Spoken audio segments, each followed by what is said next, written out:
Peristiwa berdarah itu menggemparkan Mesir, dan seluruh dunia tersentak. Presiden Mesir Anwar Sadat dibunuh dengan cara yang belum pernah terjadi sebelumnya. Anwar tewas bersama 7 orang dekatnya, yang berada di panggung parade. Selain itu, 20 orang lainnya, termasuk 4 diplomat Amerika, mengalami luka-luka. Pembunuhan ini direncanakan begitu detail oleh seorang insinyur bernama Muhammad Abdus Salam Faroj. Ia juga penulis buku Al-Farido Al-Ghoibah atau Kewajiban yang Hilang. Pelaku eksekusinya ada 4 orang, yakni Khalid Islambuli, atau Toyal, Abdul Hamid Abdus Salam, dan Husain Abbas.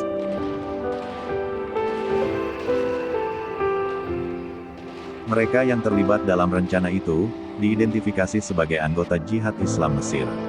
Tapi, tindakan Islambouli itu dipandang sebagai perlawanan dari semangat Islam, dan penolakan terhadap persetujuan Camp David antara Israel dan Mesir pada 1979. Persetujuan Camp David itu merupakan inisiatif perdamaian negara Arab pertama dengan negara Yahudi. Sadat yang memimpin Mesir sejak 1970-an, sempat berperang melawan Israel, dan kemudian berdamai dengan tetangga Yahudi itu untuk mendapatkan kembali Sinai.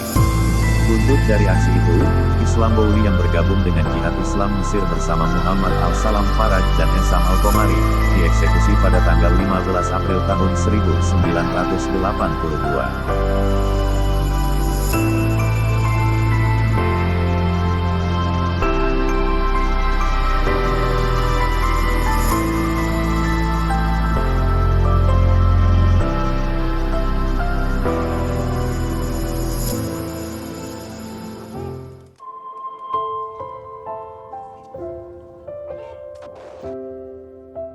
Qaddafi lahir di dekat Sirte, Libya, pada 1942. Mengawali perjalanan dengan masuk ke Akademi Militer Kerajaan di Benghazi, Qaddafi lantas mendirikan sebuah kelompok revolusioner, yang kemudian melengsarkan pemerintahan Raja Idris selama peristiwa kudeta Libya 1969. Dari sanalah, Qaddafi mulai naik ke tampuk kekuasaan.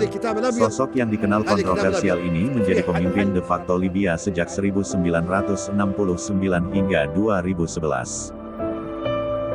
Mengusung semangat anti-imperialisme, Qaddafi memindahkan pangkalan militer Amerika Serikat dan Inggris dari Libya pada 1970. Ia juga mengusir sebagian besar anggota komunitas Italia dan Yahudi asli dari Libya di tahun yang sama. Pada 1973, ia menasionalisasi semua aset minyak yang dimiliki asing di negara tersebut. Sesuai dengan prinsip Islamnya, Qaddafi juga melarang minuman beralkohol dan perjudian. Qaddafi melakukan serangkaian upaya untuk menyatukan negara-negara Arab, namun tidak berhasil. Dengan tegas, Qaddafi menentang negosiasi dengan Israel, dan menjadi pemimpin yang disebut Front Penolakan Negara-Negara Arab dalam hal ini. Setelah lebih dari 40 tahun berkuasa, Qaddafi melihat rezimnya mulai runtuh pada Februari tahun 2011, ketika protes anti pemerintah pecah di Libya, menyusul pemberontakan di Mesir dan Tunisia awal tahun itu. Qaddafi bersumpah untuk menghancurkan pemberontakan, dan memerintahkan penumpasan dengan kekerasan terhadap para demonstran. Namun, pada bulan Agustus, pasukan pemberontak, dengan bantuan NATO, telah menguasai Tripoli, dan membentuk pemerintahan transisi. Qaddafi bersembunyi, tetapi pada tanggal 20 Oktober tahun 2011, dia ditangkap dan ditembak oleh pasukan pemberontak.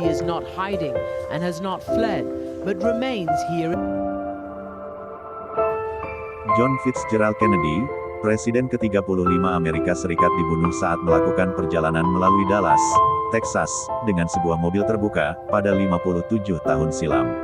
Ibu negara, Jacqueline Kennedy, biasanya jarang menemani suaminya dalam acara politik, tetapi saat itu dia berada di sampingnya, bersama dengan Gubernur Texas John Connolly dan istrinya.